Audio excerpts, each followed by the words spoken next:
Ramazan ayının ilk cüməsinə yığışmışıq. Bu münasibətlə sizləri təbrik edirəm.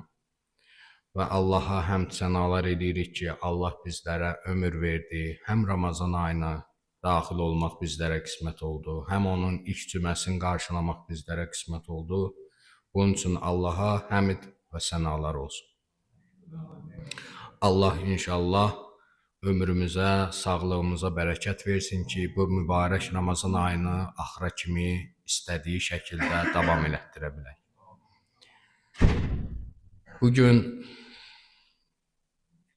mühüm mövzulardan biri olan ilahi rəhmətə işarə eləmək istəyirəm ki, Ramazan ayı da elə Allahın rəhmət ayı olaraq zikr olunur. Allahın rəhməti dedikdə, ümumiyyətlə Əsmaül Hüsnanı, Allahın adlarını, sifətlərini başa düşmək üçün Əsmaül Hüsna və yaxud Allahın sifətləri barəsində biz danışanda əslində maddi məhdud çərçivədə insanda bu təcəlli elədiyi xüsusiyyətləri birinci tanıyıb, daha sonra Allahın bu əsması haqqında danışmaq daha düzgün olur. Çünki biz məhdud varlıq olduğumuz üçün Allahın sifətləri və əsmalarının mənaları barəsində birdən elə Allahdan başlasaq, bəlkə də çaşıb qalarıq, tam dərk eləmərik. Ona görə rəhmət sifətin birinci insanlar arasında buna mərhəmət hissi deyirlər. İnsanların bir-birinə qarşı mərhəməti. Sadəcə Allahın rəhmət sifəti ilə insanların mərhəmətin arasında bu fərq var ki, insanlar bir-birinə mərhəmət göstərməyi, o ki deyir ki, bunun ürəyi yuxadır, bunun ürəyi kövrəkdir, mərhəmətlidir, hamıya canı yanır, hamıya ürəyi yanır. Allah'dakı rəhman sifəti belə deyil. Allah ehtiyaclıların ehtiyacın, Allahın rəhman sifəti, yəni qəzəbinin qarşılığında olan sifətdir. Allahın qəzəbinin əks qarşılığında olan sifəti rəhmandır. Yəni Allah rəhmət sifəti dedikdə, yəni Allah bəndələrinin ehtiyacın, yaratdıqlarının ehtiyacın daimən ödəyən, verəndir. Sadəcə bu rəhmət sifəti haqqında Quranda müxtəlif işarələr olur ki, rəhməti bir şeyə məxsus eləmək Quranda belə bir şey yoxdur. Ümumiyyətlə insanın varlığı, vücudu, varlığa gəlməyi elə Allahın rəhmətindən irəli gəlir. Və rəhmət çox geniş mənadadır. Allah Əraf surəsində buyurur ki, rəhməti vəsiət kulli şey, mənim rəhmətim hər şeyi əhatə edir.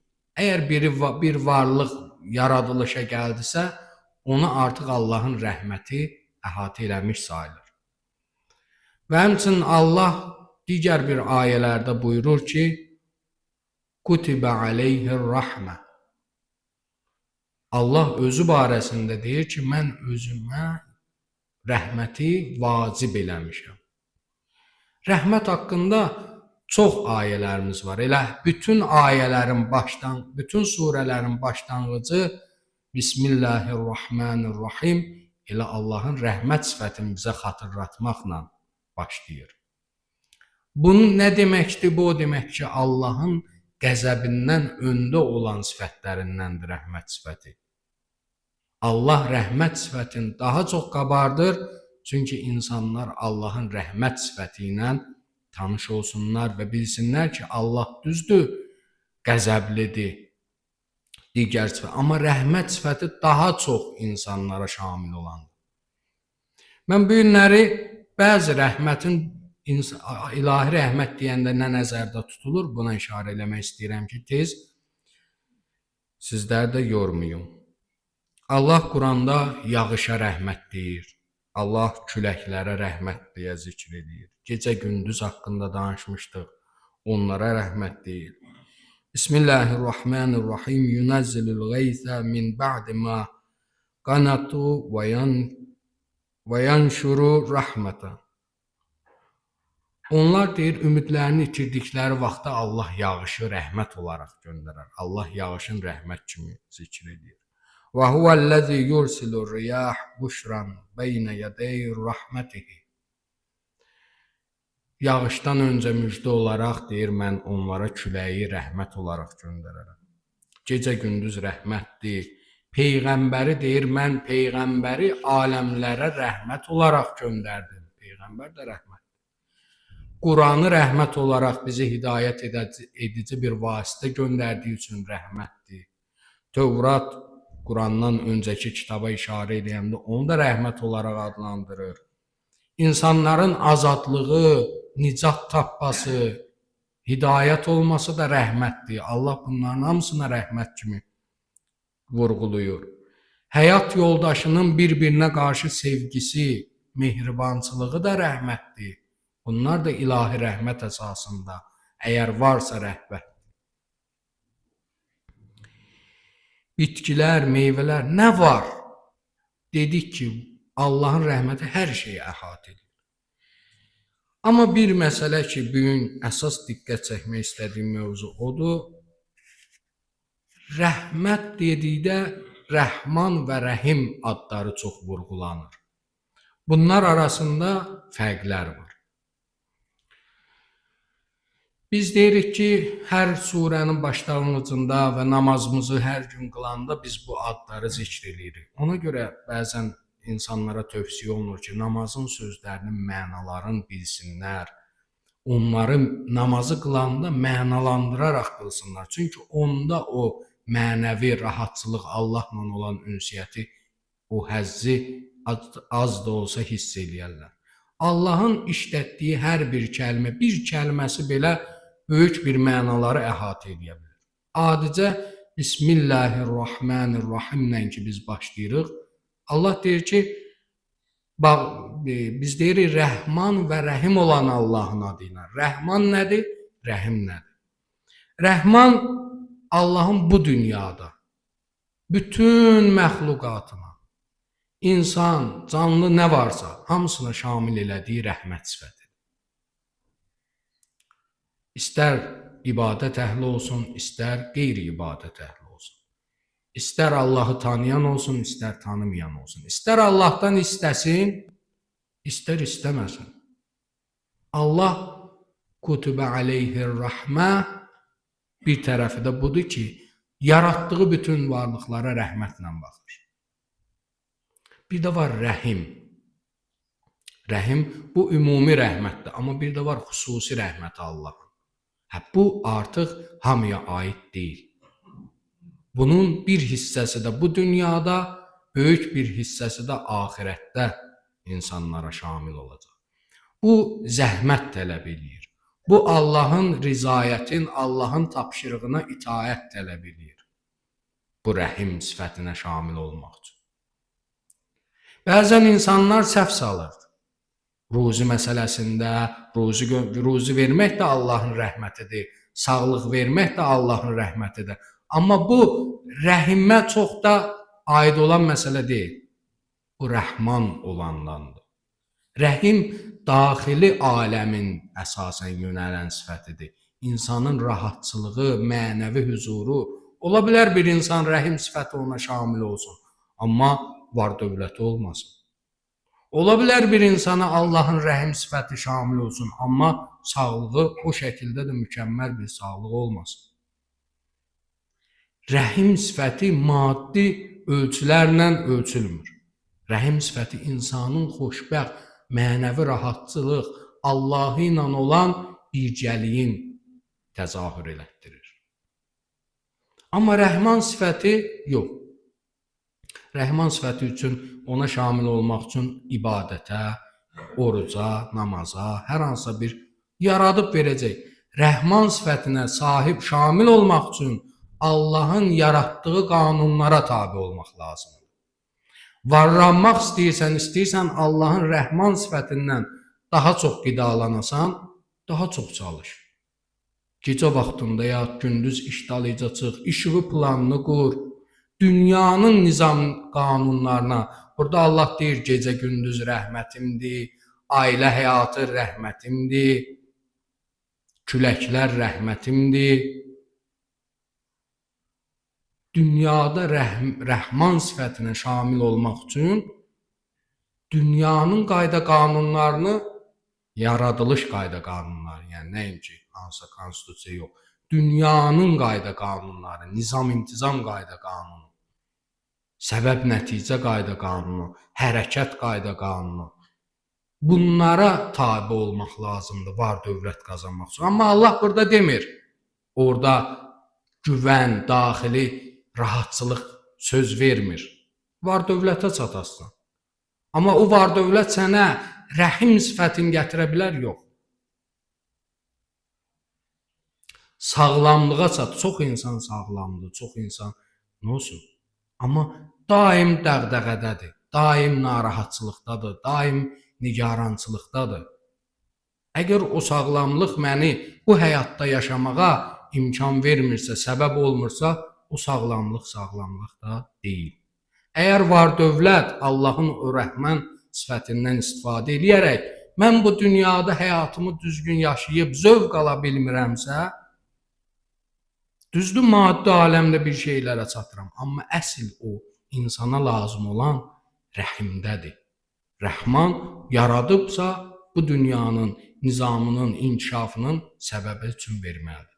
Bəs bunu xülasə şəkildə bilək ki, rəhmanla rəhmin fərqi bu 5 dənə maddədədir. Rəhman bütün məxluqatı əhatə edir, rəhim yalnız mömin və salih insanlara aiddir. Və bütün bu 5 maddənin də Quranda ayələri var. Sadəcə girmirəm ora. Rəhman dünya nemətlərinə aiddir, rəhman sifəti. Amma rəhim axirətə və mənəvi dünyadakı mənəvi dəyərlərə daha çox şamil olur. Hə, insan ola bilər rəhim sifətinə şamil ola, həm də rəhmana çata, bəli. İnsan həm bura çatar, həm ora çatar. Amma rəhmana çatmaq üçün rəhim daxili aləmə yönələn Allahın rəhimidir. Amma rəhman xarici aləmdə olan nemətlərə yönələndir. Rəhman müvəqqətidir. Bu dünyanın bəlkə də bir hissəsində o səndə olacaq və yaxud bu dünya özü müvəqqətidir. Amma rəhim əbədidir. Möminlərə əbədi olaraq cənnət vəd olunur. Allahın rəhman sifəti ümumi rəhmət əvvəldə dedik, hər bir insana. Amma Allahın rəhim sifəti xüsusi olaraq möminlərə şamil olunur. Məxluqatın, rəhman sifəti məxluqatın yaradılmasını və onun davamlılığını təmin eləmək üçündür. Yaradılışı və davamlılığını təmin eləmək üçün. Amma məxluqatın, insanların yaradılışı, nicatı, hidayəti və inkişafı üçün rəhim sifəti şərtdir. Rəhim sifəti şərtdir.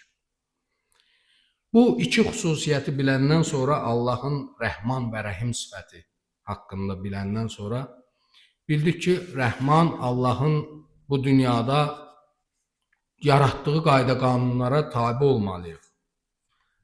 Əgər mən gedib bir torpaqda əkin əkmək istəyirəmsə, elə toxumu əlimə götürüb aparım, səpim ora, Allah sonunda məhsul götürməyim, sonra deyim ki, bəs hanı sənin rəhmətin?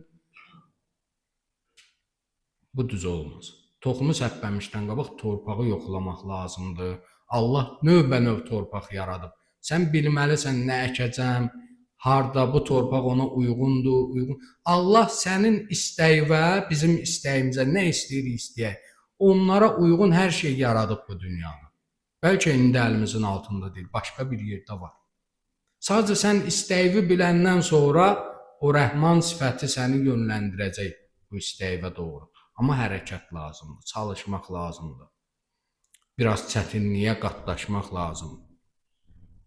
Hədislərimizdə Peyğəmbər buyurur ki, əgər insanlar Allahın rəhmətinin miqdarın nə qədər rəhmətli olduğunu bilsəydilər, ona tam arxeyin olardılar. Başqa bir hədisdə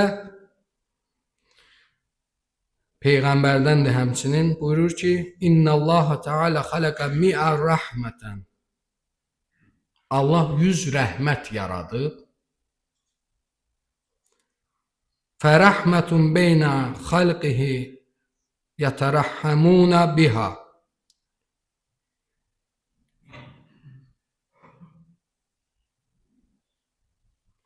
Onun bir rəhməti sadəcə bu məxluqatlar arasındadır, bir rəhməti. O bir rəhməti ilə ana övladına mərhəmət edir. Bir rəhməti ki, insanlar arasındadır, insanların bir-birinə rəhməti, mehribançılığı var. Qalan 99 rəhməti axirətdə şamil olacaq insanlara. Burada çox hədislər var, amma burada İmam Səccad əleyhissalamdan bir rəvayət, bir hədis nəql eləmişəm. Doğrudan da insana təəccüb doğuran bir Allahın rəhmət sifəti ilə tanış olandan sonra bu söz adama deyir ki, İmam Səccad əleyhissalam deyir ki, Leysəl əcəb mimmən nəca keyfə nəca. Kiminsə nicat tapmağı, kiminsə Allahın nicatı, Allah ona nicat verməyi, onu deyir, o təəccüb doğuran bir şey deyil. Biri hidayət olub və yaxud nicat tapıb həyatda təəccüb edirsən, ayda, bu nətər maşallah. Deyir, bu təəccüblü deyil. Və əmməl əcəb mimmən hələkə keyfə hələkə mə'siətir rəhmətullah. Amma deyir, o həlak olan bəndə təəccüb doğurur ki, Allahın bu qədər rəhmətinin arasında, bu qədər geniş bir rəhmət içərisində necə özün həlakətə saldı. Allah onun nicat tapması üçün hər bir vasitə qərar vermişdir. Təəccüb oradadır ki, bu necə onların hamısından məhrum qaldı. Başqa bir yerdə İmam Sadiq əleyhissalam buyurur ki, qiyamətdən danışanda o ki, o axirətini deyir, qiyamət günü günahkar bir bəndə hesab üçün gətiriləndə o günahlarının çoxluğundan ağlayacaq orada. Ona deyiləcək ki, niyə ağlayırsan? Cavab verəcək ki, qiyamət səhnəsi ümumi səhnədir, insanların hamının iştirak elədiyi səhnədir. Deyir, mən rüsvay olacağam, insanlar mənim günahlarımı görməsindən, rüsvay olmağın qorxusundan ağlayır. Allah ona belə buyurur ki, sən dünyada günah edirdin, amma gülürdün. Mən səni o dünyada rüsvay eləmədim, sənin günahlarını, çirkin əməllərinin üstünü örtdüm. Amma indi sən burada ağladığın təqdirdə, səncə mən onu insanlara faş edib göstərərəm. Allahın rəhməti o qədər genişdir, bəlkə də bəzi rəvayətləri insan oxuyanda, bəzi hədisləri insan oxuyanda deyir ki, day, heç nə eləməyim, deyilə Allah, yəni o qədər insana ümid verir. Qiyamət günü Allah öz rəhmətini o qədər geniş yayacaq ki, İmam Sadiq əleyhissalamdan da. Hətta iblis belə ümidlənəcək. Allahın rəhməti sonsuzdur, rəhmət qaynağıdır. Bizim ümidimiz hər zaman Allahın rəhmətinə var. Hər zaman. Amma bir şeyi unutmayaq ki, Allahın rəhməti orada üzülür. Ki, Allaha haqq şərik qoşanda, onu tövhid məsələlərində, onu şirk əhlini olanda ona qarşı ola bilər ki, o rəhmət qaynağından məhrum qalır. Yəni, Allah bu qədər Peyğəmbərin, imamın hədislərini deməyə odur ki, bizlərə Allahın rəhmətinə güvən, sən çətində də olsun, sıxıntıda da olsun, Allahın rəhməti yaradıbsa səndəndir. Qoymaz həlak olasan. Valideyn sənsə, övladının gələcəyini düşün, amma sən onu əmanət verib onu sənə. Əsas baxıcısı Allah. Onun rəhmətinə güvən. Biz Allahın rəhmətinə güvənmədiyimiz təqdirdə Allahın rəhmətinə güvənmək bütün nemətləri insana gətirər. Əlbəttə mənəvi. Amma dünyanın nemətləri üçün də yenə də Allahın rəhmətinə ehtiyacımız var ki, Allahın verdiyi o ruzilərdən bizlər üçün nazil elədiyi hər şeydə rəhmət var. Çünki hər şeydə bir insana bir xeyir, təbiətə bir faydası var. Rəhmət budur. Ehtiyacların ehtiyacını tam bütöv şəkildə ödəyir. Əgər mən ala bilmirəmsə, günah məndədir. Rəhmət, ilahi rəhmətə bunun sonu deyim. İlahi rəhməti, Rəhman sifətin bir sistem kimi düşünək. Bir sistem kimi düşünək bu dünyada, sistemdədir. Əgər mən o sistemi düzgün icra eləyə bilirəmsə, düzgün qayda qanunun bilirəmsə, bütün ruzilər, maddi olan ruziləri verib Allah. Mən istəməmişdən qabaq verib. Mənə nə ehtiyacdır, artıqlaması ilə verib. Mən onu dəyərləndirmək üçün ondan necə istifadə eləyə bilərəm, bilməliyəm. Allah hamd verək öz izzət-i cəlalına. Allah bizləri bu rəhmət ayında ki, Ramazan ayı da rəhmət ayıdır və bu cümə günündə, bu həm mübarək ayda, həm mübarək gündə bizləri öz rəhmətindən binəsib eləməsin. Bizlərin ailəmizi, sevdiklərimizi öz rəhmətində, öz pənahında saxlasın. Bu dünya müvəqqətidir, kim dünya istəyər, dünyamızı versin. Amma bizləri əsl rəhməti ki, axirətdədir, o dünyada ondan bir nəsib eləməsin. Bizləri bağışlamamış bu dünyadan aparmasın. Axir aqibətimizi xeyr eləsin. Möminlərin ruzi problemi olanlar var, xəstəsi olanlar var, öz rəhməti ilə onların ehtiyaclarını ödəsin.